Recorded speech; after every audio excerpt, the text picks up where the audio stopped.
Welcome class 8। जैसे कि हम चैप्टर पढ़ रहे थे industries, major distribution of industries हम पढ़ रहे थे। अभी तक हमने पढ़ा आयरन एंड स्टील इंडस्ट्री। आज की वीडियो में हम पढ़ेंगे cotton textile industry. Weaving cloth from a yarn is an ancient art. बहुत पुराना आर्ट है ये कि यार्न से कपड़ा बनाना। Cotton, wool, silk, jute, flax have been used for making clothes. The textile industry can be divided on the basis of raw material used in them. Fibers, the raw material of textile industry. मतलब fibre के basis पे या जो raw material उसमें इस्तेमाल हो रहा है उस बेसिस पे भी हम टेक्सटाइल इंडस्ट्री को अलग अलग हिस्सों में बांट सकते हैं। कुछ फाइबर होते हैं नेचुरल और कुछ होते हैं मैन मेड। नेचुरल फाइबर होते हैं जैसे कि वूल, सिल्क, कॉटन, लिनन, जूट। और मैन मेड होते हैं नायलॉन, पॉलिएस्टर, आर्क्रिलिक एंड रेयॉन। ये मैन मेड रॉ मटेरियल होता है। आगे देखिए, जो टर्म टेक्सटाइल है वो लैटिन वर्ड टेक्सचर से बनी है जिसका मतलब है वीव। बुनना किसी चीज़ को टेक्सटाइल कहलाता है।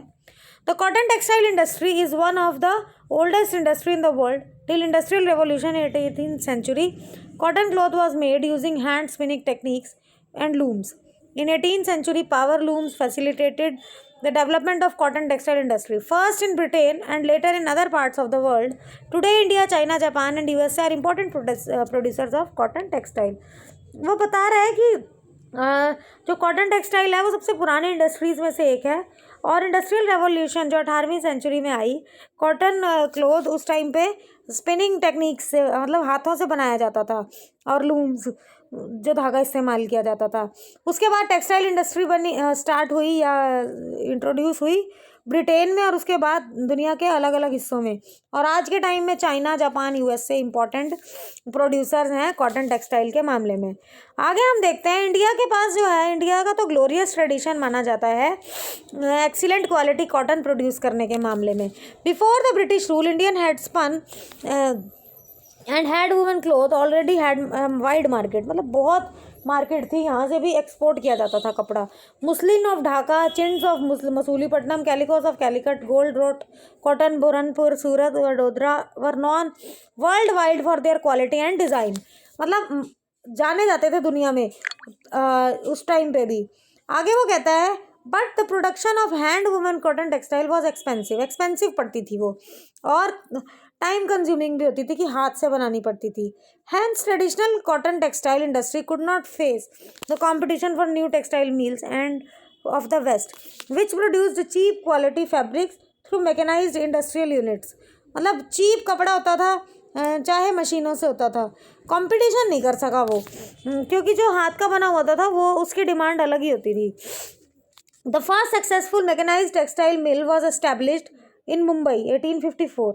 The warm, moist climate, a port for importing machinery, availability of raw material and skilled labor resulted in rapid expansion of industry in the region. सबसे पहले मुंबई में लगाई गई जो ये इंडस्ट्री थी, क्योंकि वो समुद्री उसके नज़दीक थी पोर्ट के, मशीनरी मंगाने में या माल बाहर भेजने में आसानी रहती थी। आगे हम देखते हैं, इनिशियली जो इंडस्ट्री थी वो फ्लरिश हुई महाराष्ट्र, गुजरात, जहाँ पे ह्यूमिड क्लाइमेट होता था, लेकिन ह्यूमिडिटी जो है आर्टिफिशियली भी क्रिएट की जा सकती थी। And raw cotton is a pure not weight losing raw material, so industry has spread to other parts of India. अलग अलग जगह पर भी स्प्रेड हुई cotton textile industry. Kanpur, Chennai, Coimbatore, Ahmedabad, Mumbai, Kolkata, Ludhiana, Puducherry, Panipat, ये अलग अलग वीविंग सेंटर्स हैं जिन्होंने इंडिया में भी, मतलब जहाँ पर इंडियन कॉटन टेक्सटाइल जो थी वो एक्सप्लोर हुई। अब सबसे बड़ी बात अहमदाबाद के बारे में हम पढ़ते हैं। ये गुजरात में है, साबरमती रिवर पर सिचुएटेड है। पहली मिल 1859 में 1859 में इस्टेब्लिश हुई, और सेकंड लार्जेस्ट टेक्सटाइल जो सिटी है वो इंडिया में ये मुंबई में है। मुंबई के बाद इंडिया में अहमदाबाद है, और अहमदाबाद को मैनचेस्टर ऑफ इंडिया भी कहा जाता है। फेवरेबल लोकेशन है, सभी मतलब फैक्टर्स हैं जिससे कि इंडस्ट्री डेवलप की जा सकती है अहमदाबाद में। अहमदाबाद जो है वो कॉटन एरिया, ग्रोइंग एरिया के नज़दीक सिचुएटेड है। अवेलेबिलिटी ऑफ रॉ मटेरियल बहुत अच्छे से वहाँ पे हो जाती है, और क्लाइमेट जो है वो आइडियल है वीविंग और स्पिनिंग के लिए।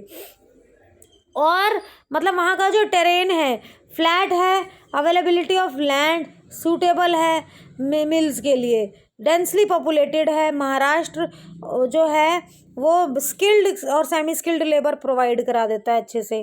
तो वेल डेवलप्ड रोड है, रेलवे नेटवर्क है, सब कुछ अवेलेबल है, चाहे वो ट्रांसपोर्टेशन है, रॉ मटेरियल है, मिट्टी है, पानी है, एवरीथिंग वहाँ पर अवेलेबल होती है। तो मुंबई पोर्ट की जो नियर बाई फैसिलिटीज़ हैं वो कॉटन टेक्सटाइल इंडस्ट्री को ग्रो करने में भी हेल्प करती हैं।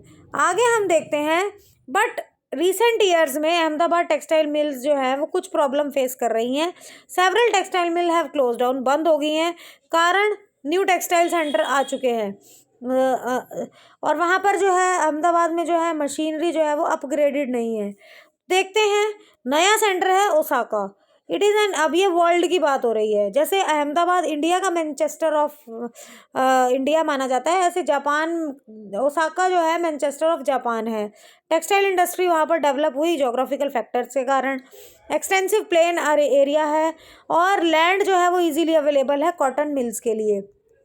वार्म और ह्यूमिड क्लाइमेट है वीविंग के लिए, और साथ ही साथ जो रिवर योडो है वो पानी सफिशिएंट प्रोवाइड कराती है। लेबर इजीली अवेलेबल है। लोकेशन और पोर्ट फैसिलिटेट करता है इंपोर्ट और एक्सपोर्ट करने के लिए।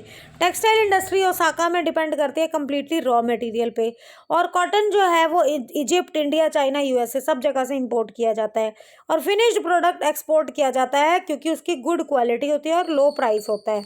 दो it is one of the important textile mill in the country of late. Cotton textile industry replaced by other industries such as iron and textile machinery, shipbuilding, automobiles, electrical equipments and cement। की जो cotton textile industry है वहाँ की, उसने बाकी industries को replace कर दिया है।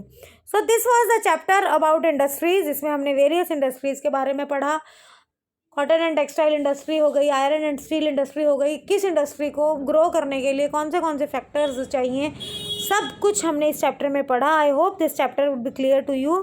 For any queries you can contact.